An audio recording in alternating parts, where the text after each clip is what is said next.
So,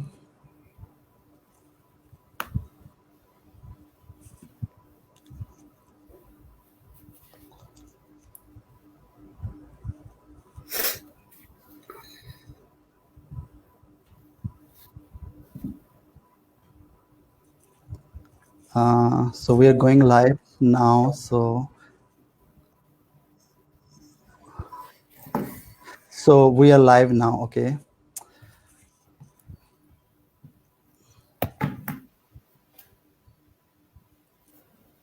Hello, everyone. This is Syed Muhammad Ahsan, co-founder and CEO, Sharing Out.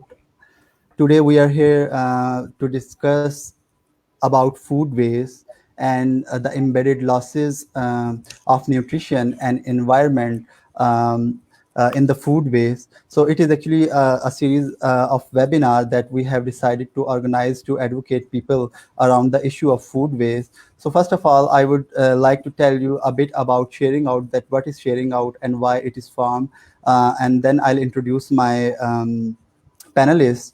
So sharing out basically is a mobile app which actually designed to help people to share their surplus food just in three steps. So it is very simple and easy. What you can do, you can the food that you think is has potential to be wasted, or you think you are not going to use, what you need to do, just take a picture of that food, put it on the app, and just put it on the app for the other people. So what other people gonna do, the on the other hand, the food rescuer or the food deficit, what they gonna do, they're gonna open the app and browse the nearby listing, and after browsing the nearby listing, they can see that what they have nearby, that different people are offering to rescue. So after reviewing different listing, what they can do, they can select one listing and request to the sharer. So when they're gonna request that listing on the app, so the share gonna accept, and this is how this exchange gonna happen. So sharing out basically, the pain point of the sharing out is to address the food waste, eventually to address food security, hunger, and climate change. So I would just like to put here a brief about food waste, and then we'll go toward our main topic. Actually, every year, 40% of the food wasted in Pakistan, and reportedly 870 kg food alone waste in Islamabad, in the hotels of Islamabad. So it has huge social, environmental, and I would say economic burden on already hungry as well as high climate vulnerable country. So as per Global Hunger Index, Pakistan is ranked 94th out of 170. On the other hand, GCRI ranked Pakistan fifth most climate vulnerable country. So on the one hand, we are ranked as the hungriest and more climate vulnerable country. On the other hand, we even let more food to go to waste. So if we address this issue properly, we can actually address other issues like hunger, food security, and climate change. So coming toward our topic, so our today's topic is reducing food waste, a win-win situation for nutrition security and environmental sustainability. So just one point, I would like to add one point regarding nutrition, then I'll introduce my panelists. So actually, in Pakistan, women and children are particularly affected by malnutrition, and only 50% of the consume minimally accepted diet. So it means in Pakistan, just 15% kids consume diet which is actually according to the standard nutrition, or that provide the basic nutrition to for the survival. So now I'm going to introduce our panelists. So today we have Mace. Mace is an international health and nutritional professional based in Palestine with over 8 years of experience in nutrition advocacy, food security, and international development.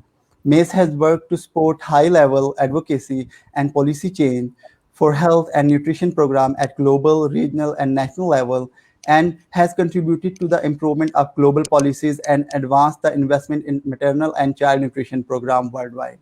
She has worked on many global projects, including Global Nutrition Report at UNGA, SDG2, and Advocacy Campaign. So, over to you, Mace. Hi everyone, I'm super glad to be partnered with you, Ahsan, on this conversation, and I can't wait to dig deeper into the discussion.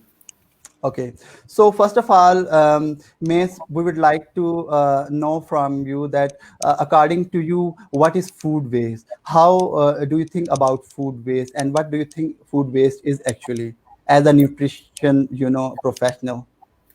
Food waste to me is like it's actually a universal problem, but also an ideology problem that is transmitted into a systemic problem. And I link food waste as a problem, but also a mean of opportunity to solve other global issues, including food security, poverty, and ending hunger.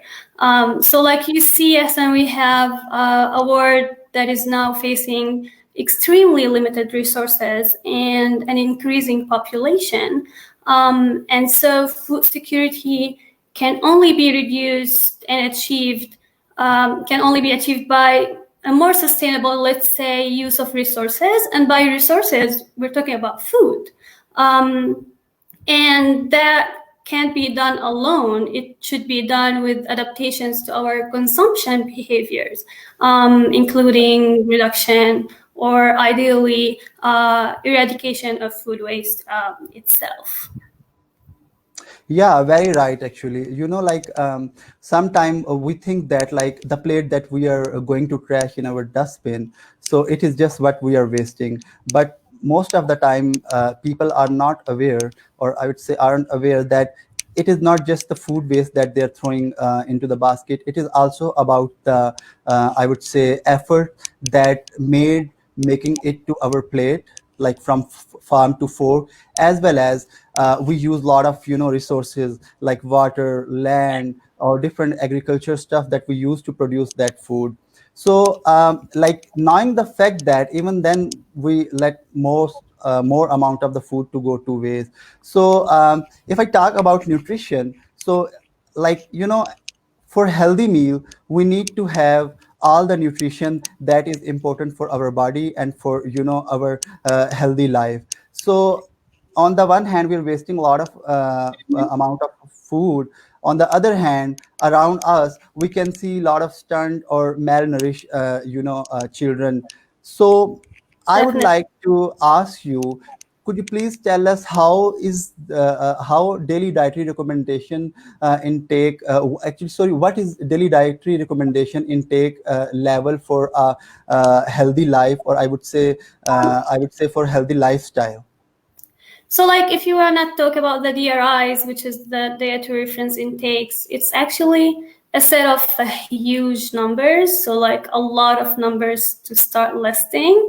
But I would define it as a set of nutrient-based reference values that provide quantitative recommendations by gender, age, life stage, or psychological condition. For example, children, or like pregnancy or lactating women. So for nutrient intakes for individuals, and it mainly been done to kind of cover the United States and Canada. And by that, it should be taken as a recommendation for at least 50% of the healthy population. And it's different per each nutrient, micro and macronutrients. Okay, micro and micronutrient. Great. So it means, like, we need to have the diet that has all the micro and macronutrient in it, so that we can have a healthy life. Healthy diet. Okay, that's really cool. So Yep. actually, like when we waste food, we waste a lot of nutrient. So I would like to come toward the main point that we want to discuss here, and that we want to highlight here is that how do you think there is a link between food waste and nutrition deficiency? There is a very obvious link between food waste and nutrition deficiency, unfortunately. You see, there is 2 billion people globally who have nutritional deficiencies, and about like 800 million still suffering from hunger due to poverty or poorly developed food systems. Whereas on the other hand, we have a total of 1.13 million tons of eatable food products that are wasted every single day throughout the world, which accounts to, let's say, 65 kilograms of wasted food per year per every single person. So like food security also should, like I really want to highlight this. It is more than meeting just the daily energy requirements, that is the calorie count. The needs of essential macro and micronutrients for healthy functioning body should also be considered. Since, like, different food items differ widely in their nutritional content and environmental footprints, of course. So quantifying the food waste in simple mass or caloric terms does not provide the true extent of damage alone. But identifying the composition of food waste rather than simply using total food waste weight as an indicator does actually do the job. And if we want to look at the food groups and the food waste and how it actually accounts of each one of them, we can see that on average, the food groups contributing to most of the total food waste are actually vegetables, and that is like 25%, cereals, and that accounts to almost 25%, and fruit by 12%. And that also accounts to the daily wasted amounts of vitamin C, K, zinc, copper, magnesium, and so many others.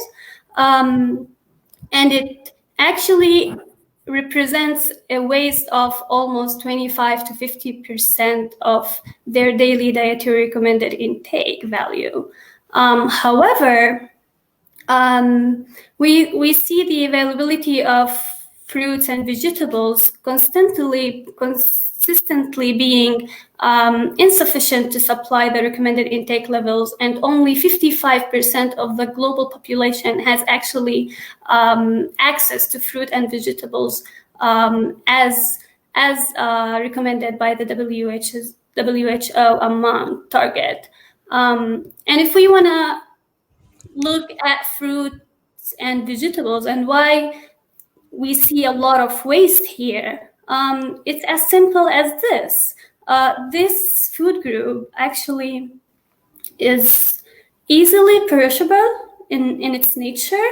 And so large amounts of fruits and vegetables are either lost due to inadequate storage and refrigeration in facilities post-production, that is in low-income countries, but also as simple as wasting it at the household level in high-income countries.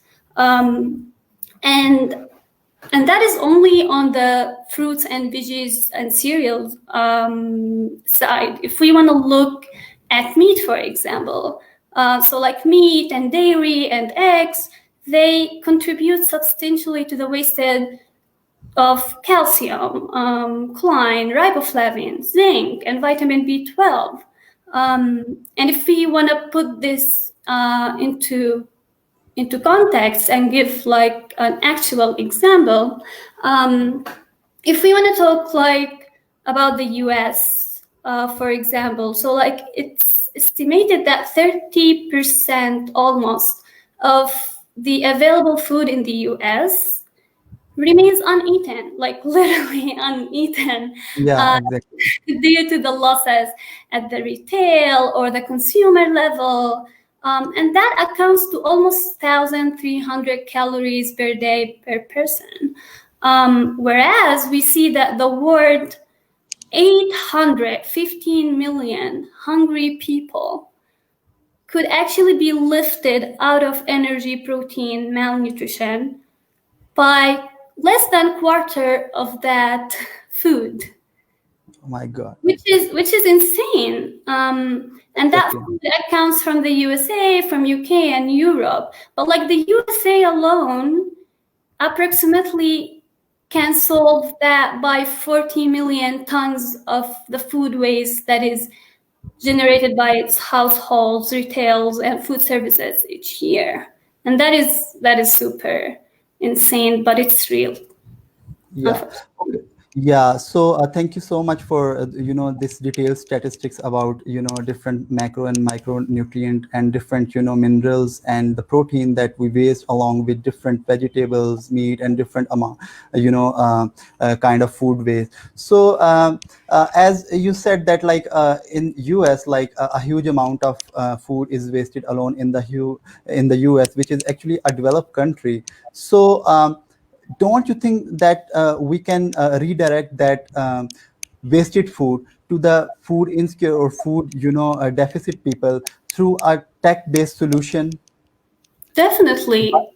or and by adding by using technology we can calculate the calories, and on the other hand we can start some program where we can identify the malnourished people and we can rechannelize that food to those people. What do you think about this? Definitely agreeable. We are ran by tech nowadays, Yeah. and there are so many innovative solutions, including sharing out. And so I believe everything can be redirected in that direction, and we can actually develop many tools that would work on the household level, retail level, even with policies. We're talking about every single level on the systemic pyramid. Tech is a tool that should never be underestimated. But again, it's an opportunity that should be sought and worked on, and I truly hope people can see that. Okay. So, okay, as you said that like tech can resolve this issue, and like if we can, use that tech properly. So here, another question came in my mind, which is like, like most of around the world, most of the people are using different kind of, medicated nutritions, or I would say, taking nutrition other than diets, different kind of minerals and vitamins. So what do you think about those mineral and vitamins where people on the one hand are wasting the natural resources or naturally grown food, which is actually more important and more healthier than those I would say prepared or artificial vitamins. What do you think Yeah. about that? So here's the thing. I'm a nutritionist, and I believe I speak on behalf of all nutritionists. I truly hope so. I hope so, please. But I mean, supplements is never the to-go solution, unless there is like an accurate deficiency.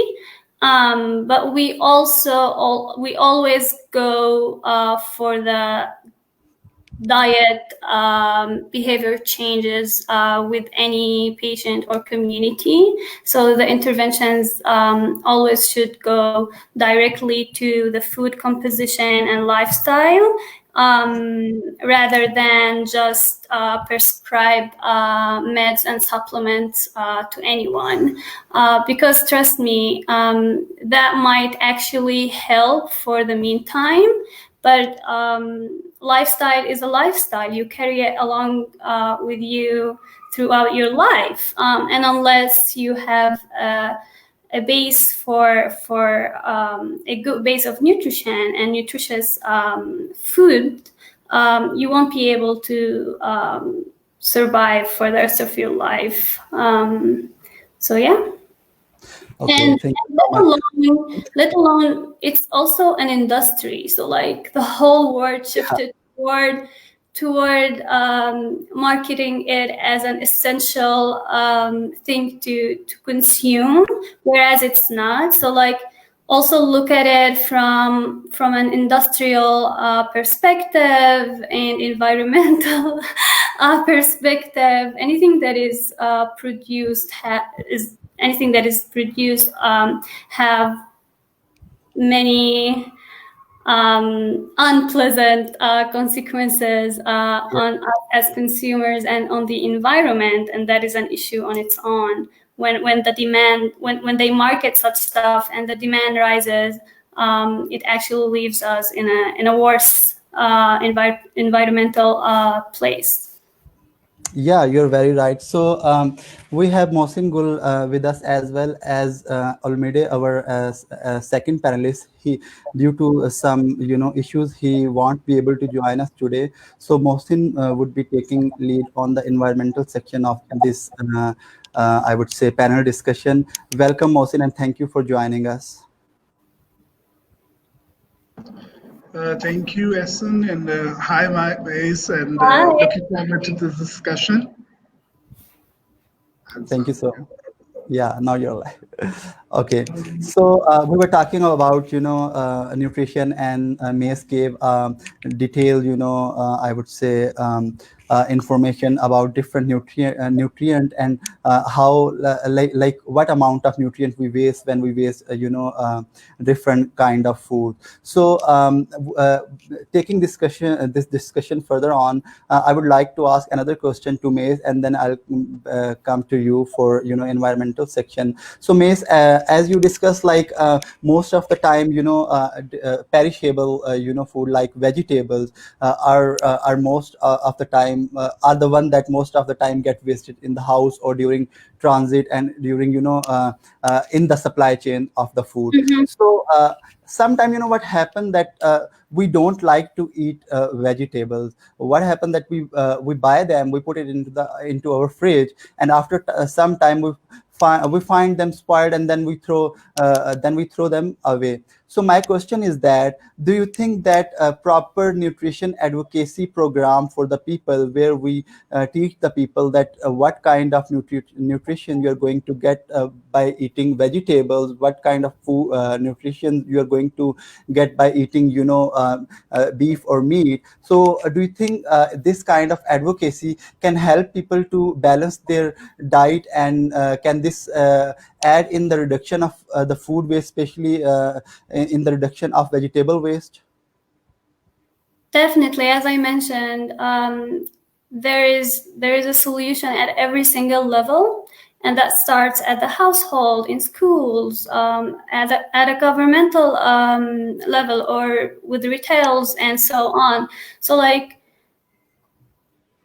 the advocacy efforts and solutions are a lot. We can simply reduce the waste in foods at the consumption stage. A lot of interventions has been suggested for such thing. For example, reducing the fresh food waste itself, as you mentioned, buying stuff that it's basically a lot more than our need is one of the things. And so by that, we can actually reduce food waste by 50% alone. And that could be done by coaching and simple interventions on the household level or in schools. And just like by keeping a self diary on how much we use at home and how much we use outside the house, at our workplace, or anywhere actually. And also, if we are going to talk about the interventions on the retail sector, we can say we can advocate for policies to be worked on the packaging and labeling of food itself. That can actually play a huge role in reducing food waste. So, like improving the nutritional guidelines everywhere, and running campaigns on that issue should actually have a huge effect on such reduction.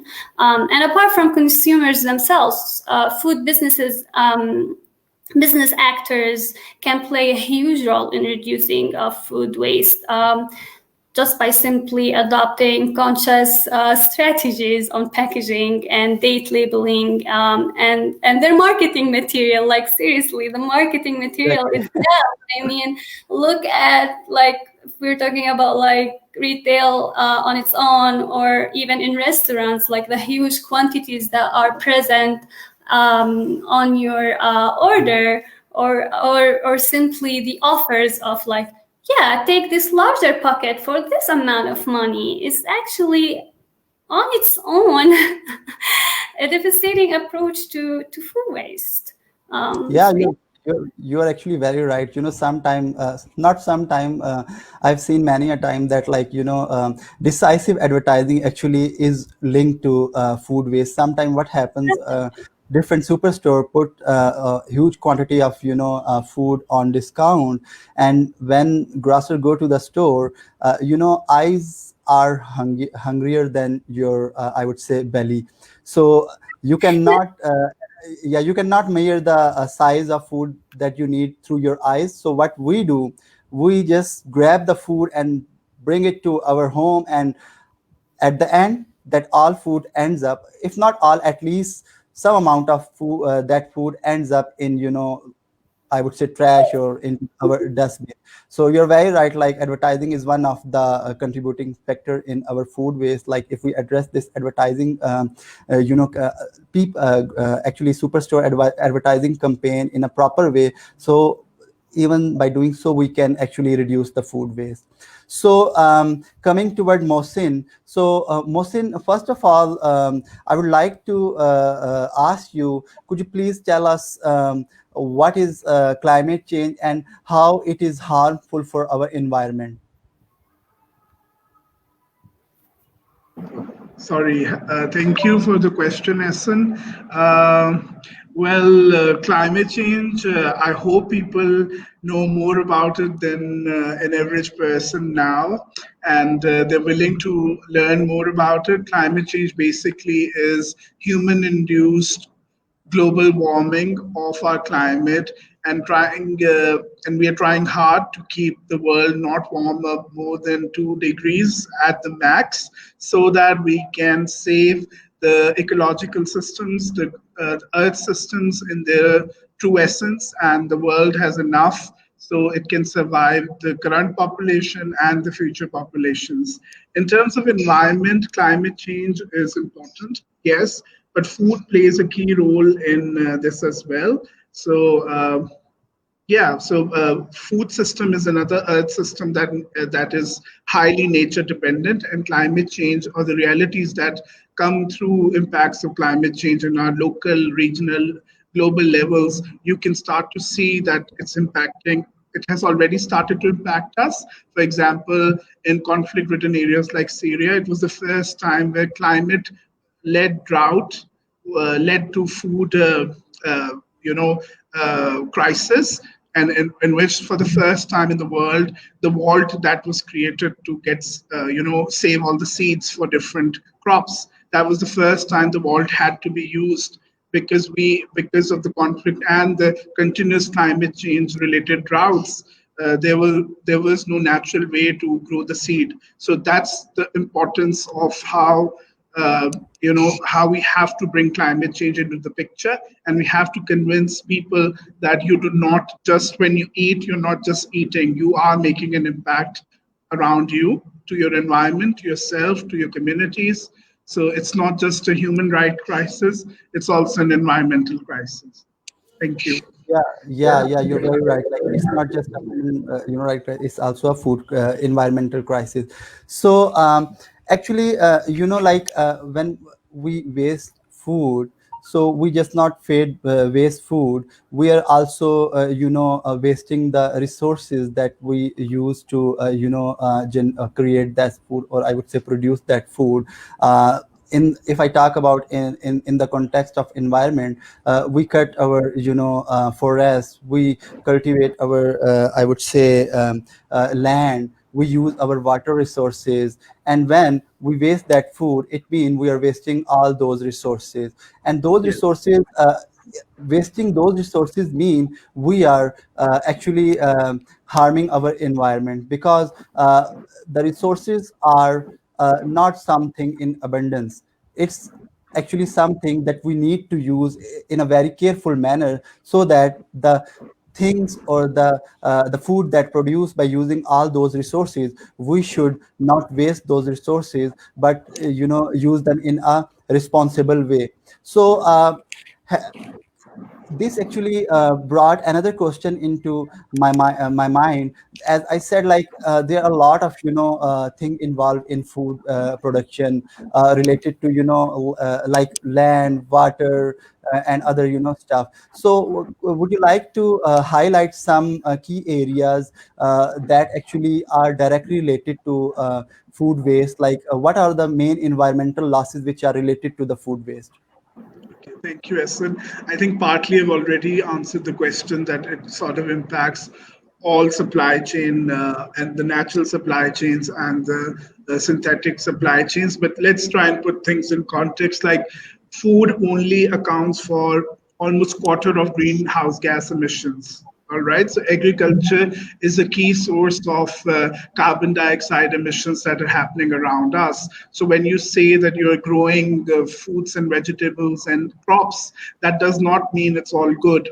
Often it's leading to threats to the environmental habitat in which those uh, plantations are being made. For instance, IUCN's red list of endangered species, about 24,000 of those species are directly endangered or threatened by agriculture and aquaculture. So it's not just when you're eating food, you think in terms of, oh, we're using land to grow it. No, it is impacting all other species. It's impacting other earth systems. For example, the impact on water system, which you rightly pointed out, that water is a key resource that is used to grow food. For instance, 70% of the global fresh water that we use or that is withdrawn is actually it's actually used in agriculture. And that leads us to so many problems. So if you cost it, that's about $172 billion of wasted water in the Oh my. process of growing food. And I'll give you an example. Let's take an example of a quarter pounder of McDonald's. It costs around $3, or in Pakistan around 800 to 900 rupees, just to make that one quarter pounder. And breaking down its elements, in total it uses 1,300 gallons of water, just production of one burger. So One bag. imagine the water footprint when you are buying and using food, especially around products which contain palm oil, right, and contain elements, and especially in canned food, and then you just throw it thinking, oh, it's just canned food. No, but it may be coming from unsustainable palm oil sources, right? So water, energy, carbon emissions, threats to existing habitats, existing species. These are some of the very tangible, real issues that happen on the ground. But then the practices of agriculture for growing these plantations, for example, the palm oil plantation, often has social and economic implications in terms of child labor, or forced labor, or modern slavery, or clearing of rainforests, which has ripple effects throughout other earth systems. Similarly, in context of Pakistan, you will see a lot of clearing of land for plantations, but then overuse of fertilizers to quickly grow crops, which leads to problems like eutrophication, which is basically algal blooms, and all the aqua life within rivers and lakes and ponds starts to die because of overuse of fertilizers and runoff coming into the water bodies. So these are just some of the examples I can give you on top of my head, how one system has a complex relationship across other environmental systems, be it air, land, or water.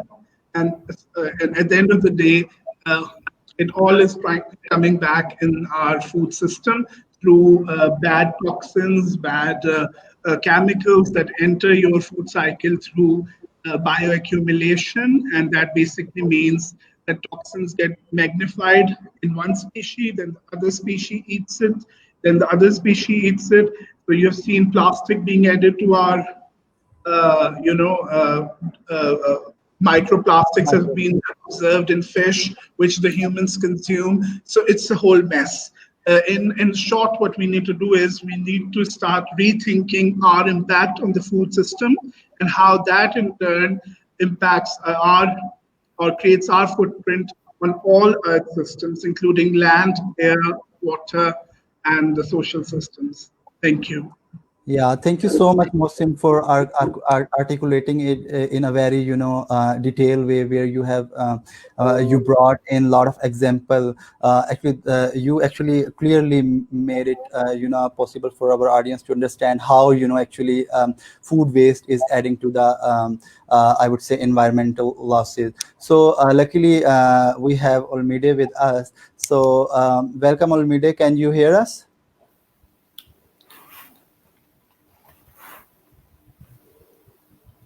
Olmide, can you hear us? I think he's gone now. So, okay. So, if he's gonna join us again, so then we'll see that how we can take it with him. So, actually, Mohsin, the things that you articulated, that also cause, carbon emission. So, if we talk about the food waste, that the carbon that global food waste emits, like if we talk about that, so it could like if we count food waste as a country, so the food waste would be as a third largest carbon emission country. So I would like to ask you to please highlight this, that how food waste is emitting this huge amount of carbon, which is really dangerous for our environment, as well as I would say ozone layer. Thank you, Essen. Very rightly pointed out. We need to start understanding that when we waste food, we are not just wasting food. We are wasting all the resources that went into growing it. Okay, and food waste, as I gave you example in terms of water. But then if you go on to start understanding in terms of climate change, as I already said, 26% of your uh, emissions are coming through food waste or the agricultural losses or the agricultural systems as such. So what do you mean by when I say food waste is leading to this? For example, a lot of crops go to waste because they don't meet the supermarket or the market trends. They want vegetables to be a certain shape or fruits to be a certain shape, but naturally things don't grow that way. So a lot of it goes to waste because of aesthetics. Secondly, a lot of it goes waste because of the kind of SOPs or restrictions that are placed on export quality food versus import quality food, right? Then Yeah. you see a lot of food waste happening in terms of the stock that is left behind because of supply chain problems, because of no cold chain management, because of so it goes hand in hand. Some of it is food management problem, but the half of it is because the use of resources is so nature dependent, it has impacts on nature as well. So more than talking about how food waste adds to climate change, it's also important to talk about how we can deal with it. Dealing with it has to be climate resilient agriculture.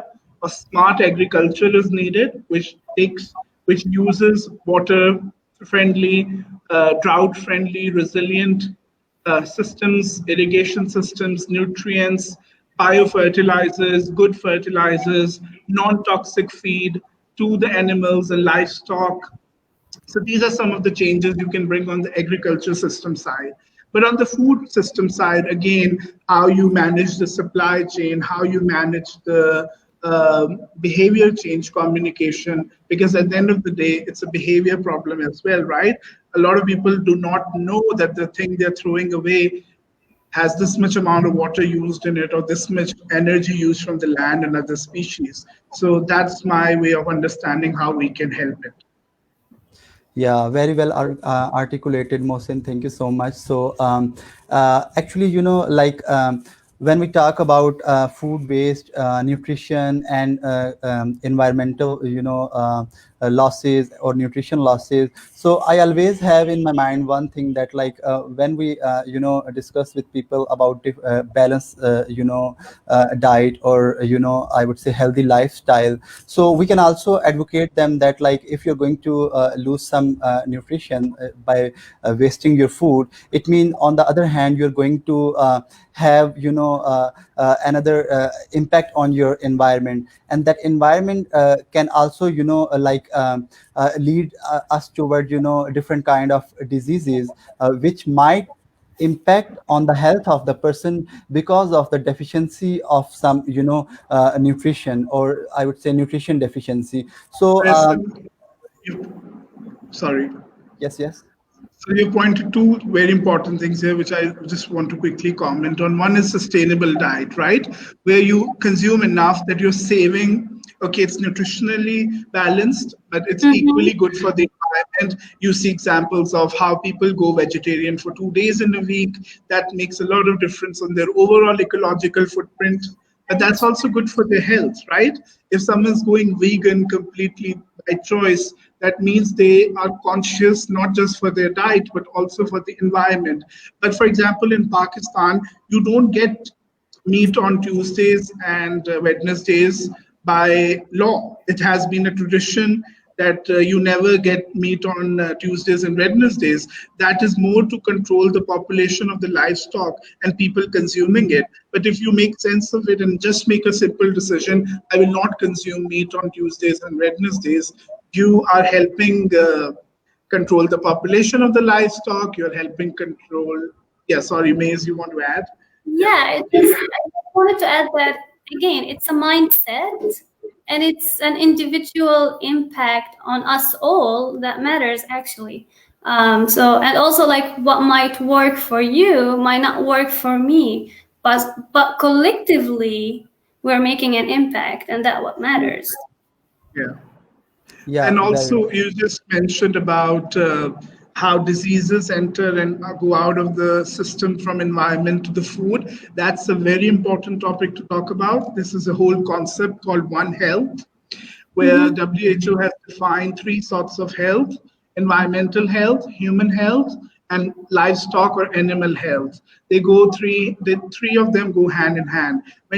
When you destroy the habitats, when you go and eat all sorts of new species, according to UN Environment, one zoonotic disease, which is like the one which comes from animal, enters a human cycle every 4 months. So something like COVID usually enters the human cycle every 4 months. It just doesn't go up to the level of a pandemic. But the more you mess with the nature, the more you eat all sorts of new species, the more you destroy their habitats and play with the environment, it tends to mess back. Okay, so that's how we need to start telling people that you can't just go and destroy any habitat and use it for agriculture and all. Yeah. Thank you for that. Yeah, you're very right. In this in this scenario, I would also like to ask Mace that nowadays we are talking about keto diet, where we move from our traditional diet to keto diet, and when when we move back from keto diet to our traditional diet, so there we see, like, most of the time what we do, that the food that we actually try to consume for ourselves, because for a long period of time being on the keto diet, we cannot consume that, and that food also has potential to be wasted. And in many houses, I've seen by my own that most of the food go to waste. They say that no, no, I am not used to of this food taste. I am used to of keto diet taste and this kind of thing. So how would you highlight this issue, and how do you comment on this? So here's the thing. Again, as I mentioned before, there is not a rule that fits everyone. That is something that should be said out there. I'm not against any diet in particular, and keto diet included. But what I want to say is that please don't just like follow any trend because it's getting trendy, and even for whatever reason it is. But when we talk about how it affects the body and how it affects our consumption and food waste, let's just put it like in this way. Our body is designed to survive on certain food items, food groups, in certain amounts throughout our life. And for me as a nutritionist, it does not make sense to take out any of those groups. But that does not mean that it doesn't have certain health benefits on certain people at a certain stage of their life. But what it does to the body is that I don't know, I think Pakistan and Palestine falls under the same category of we live in a community-based environment where our life is not individualized and it's affected by a lot of people at the household level at least. So again, that's what happens. So you have a lot of food and you decide to omit a certain group of food out of your diet, but yet you still bring such food to your table and to your household. And that goes into food waste. And then there is this other part of the equation where you get sick and rid of such lifestyle and diet, and then you go and start eating more of such foods, which also brings more food waste and health issues. But again, it's a mindset. So like people should just be conscious on how much to consume, for how long, and how to gradually shift toward a normal diet. Okay, that's really great. So, as you talked about mindset, and Mohsin also talked about, mindset. So, like in Pakistan, especially in, I would say, Asian countries, whenever like there is a party or there is a marriage ceremony, it's like a full festival. It's not like just a small event. It's like a festival where we waste huge amount of food. On the other hand, yeah, on the other hand, when we go to different restaurants and hotels, and what we do, like do same thing. We order food, we do not finish actually the full amount of food, and that food ends up in the trash. So coming toward the mindset, what do you think, both of you think, like what is the significance of the different advocacy program for the mindset change that actually address those people and those events specifically, like in hotel and restaurant, we should put something like some posters or some, I would say banners where we add that, like, okay, if you're going to waste this amount of food, you're going to lose this amount of nutrition. If you're going to waste this amount of food, you're going to harm environment this much. And most importantly, I would like to ask another thing, or I would like to add another thing in this, then I'll come to you.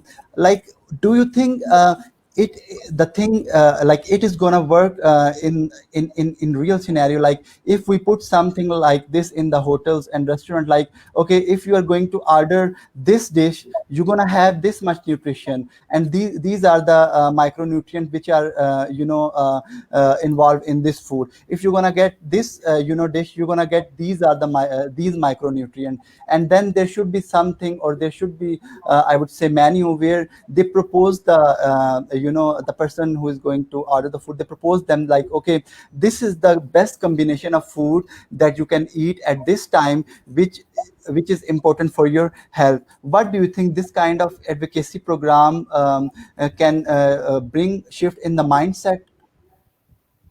First, over to you, Miss, then I'll come to Mohsin.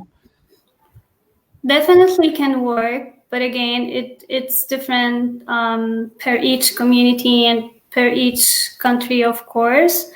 But again, the messaging should be synced with the occasion and the people targeted. So for example, so if you waste this amount of your plate, whatever the meal that is being distributed in such occasion, meanwhile, a kid in Yemen is malnourished, and this could be sufficient for him for such amount, like for such days, for example, could be like a very clear, direct message. But again, it's also very dramatic. Let's say.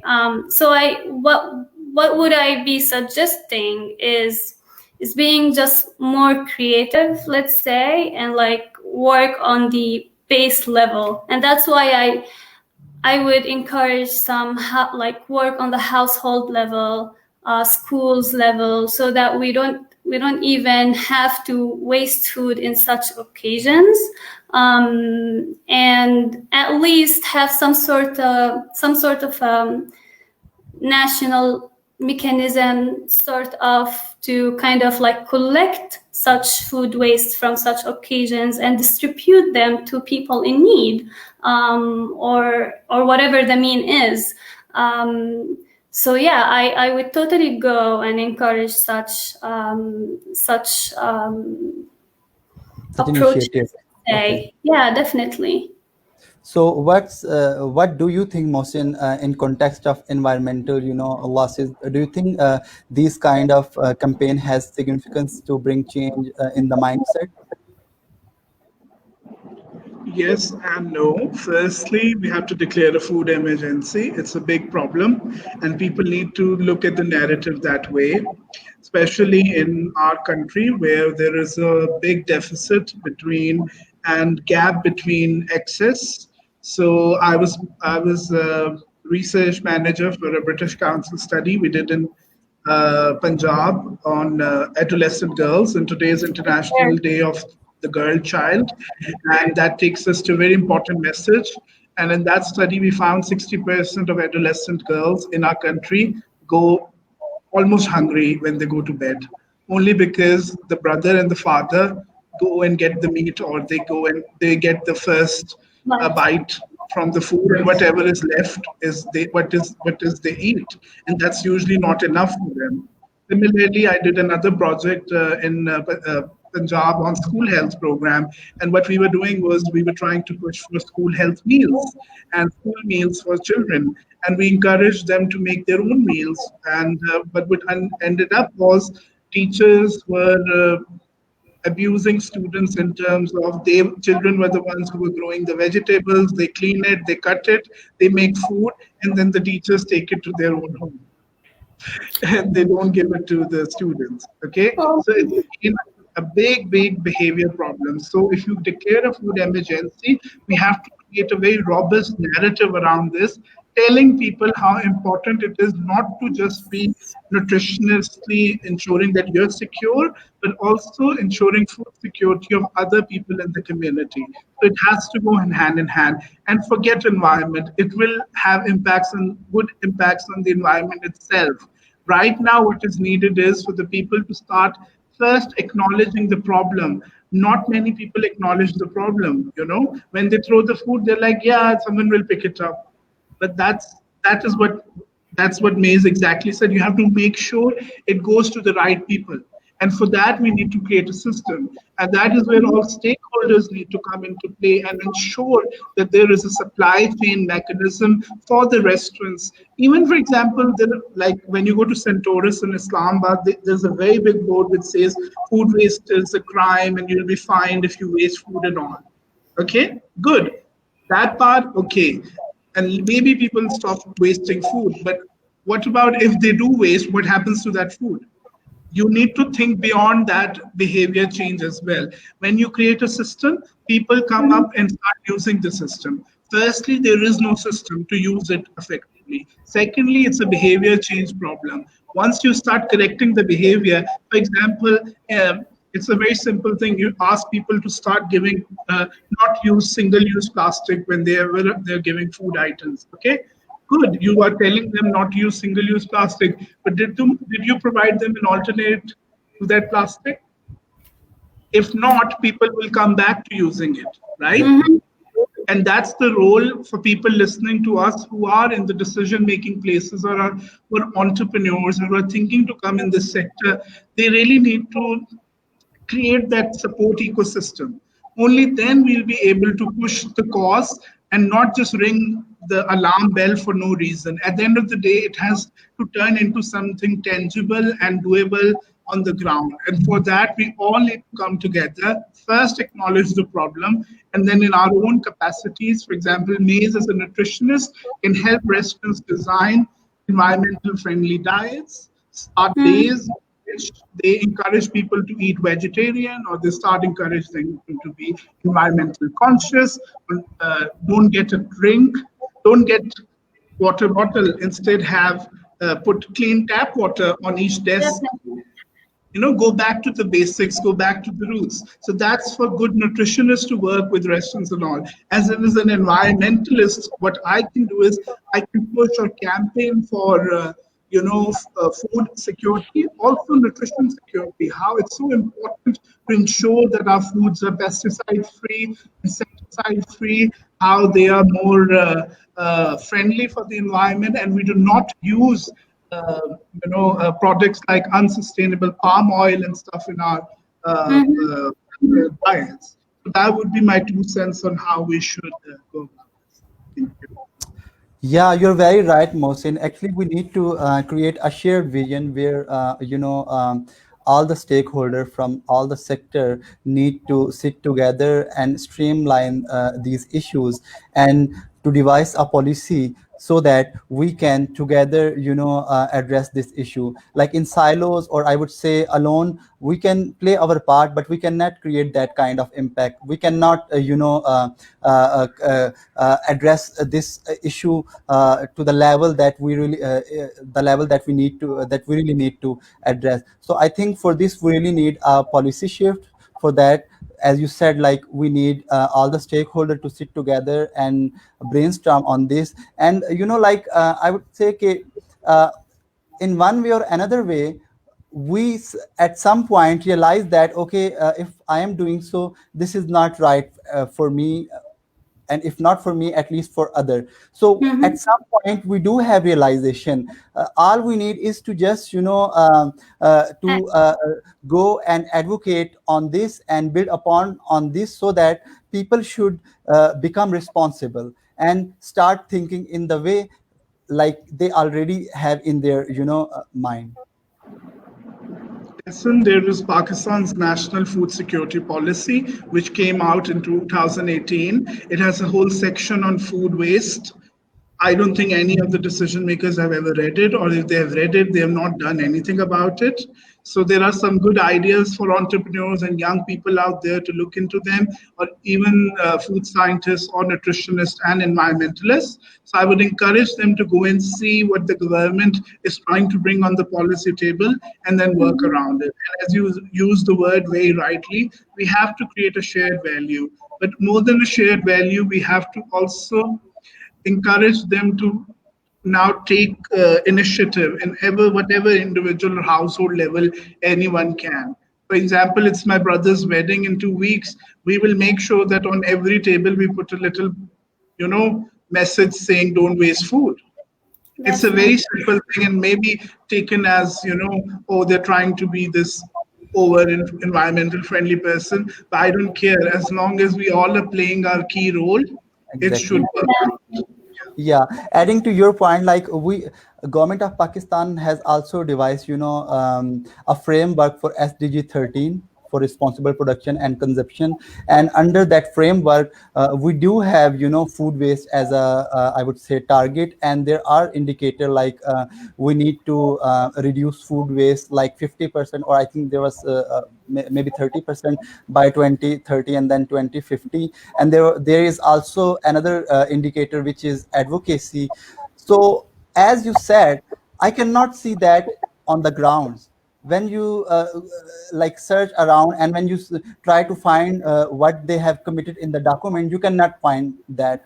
So the thing is that how we can push the policymaker and the and these institutions to implement what they have agreed in different documents. You Just know, to you add, yeah, you just need to to add. do it and show it. Yeah, exactly. And just to add another thing, like in December 2019, government of Food Regulatory Authority of Punjab has actually passed a law regarding food waste. And they in that law they actually outlined that food industry or restaurants or different hotel has to report how they have handle actually their food waste and how they manage their food waste. They have to provide report to the food regulatory department. But on the Mhm. ground, go and check, you cannot find anything. On the policy side, we do have very good policies, but where we lack is the implementation side. So I think we need to push, we need to start something where we can push those institutions to implement what they have committed. I'll give you. Sorry, Maze, go on. No, I mean, it just can be as simple as a gesture of showcasing their work for the greater. Seriously, so like Exactly. we have heard about this policy and this approach. We would love to see the implemented work so that best practices and people would actually follow such practices as a mean of encouragement and like glorifying the work that has been done. And yeah, you people are more knowledgeable about how to do so in your own community. I just wanted to add we need to create, as May said, best practices, and those wouldn't just come by telling people food waste is a problem. You have to create pockets of solutions and show Mhm. it to the people that things are possible. I'll give you an example of a project I was part of in Nottingham University in the UK. What we were trying to do was, so every university can sign something called the SDG Accord. Okay, so they sign up to the Sustainable Development Goals, and they have to improve their systems within the university to prove that they are living up to that. So one of them was a commitment to SDG 11, which is on responsible consumption and production. And food waste was a key problem for Nottingham University. So we started a campaign called Not Waste. And the idea was very simply, all we did was one change, and it made so much difference. We allowed people to portion control. So, when you go to cafeteria and you ask for a portion of rice and curry, you have the right to say, give me half or give me one fourth. No standard portion. And that changes the price you pay for the food you're eating. Uh, it is a dent on the pocket of the supplier or the restaurant owner, but it makes sense at the end of to them as well, because then they don't have to pay a fine for the food they're wasting. Okay, so a lot of Chinese students, for example, on our campus used to not eat as much as compared to South Asian kids, so they would. A very small, incentive or initiative of you have the right to say I don't want more or less, and Mhm. that's how you can bring a good change in the community. So Yeah, so yeah, many such examples are there. Yeah. Sharing out is a good exactly. example. Yes. Thank you so much. Sharing out, Ve- definitely. Yeah, very rightly said. So I think now it's a time to close this discussion. And thank you so much, Mace, for your thoughtful, I would say, addition, and especially the knowledge that you brought in through your experience. as well as Mohsin. Thank you so much for joining us because Ilmide had encountered some issue, and because of that, he wasn't able to join us. And thank you so much for taking his place.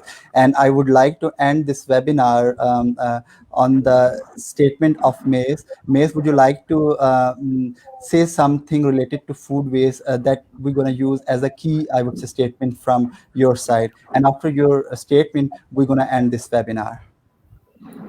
Um, I would just like repeat the thing about we should really now, with all the crisis that is happening around us with COVID and the previous ones, we really should be working to ensure equal access to food, and that can be delivered by working on the food waste problem itself, and that people should actually look up to tools such as sharing out, and it's a very simple tool to actually resolve such issue in a community in Pakistan, and hopefully it can move outside to other countries and go globally.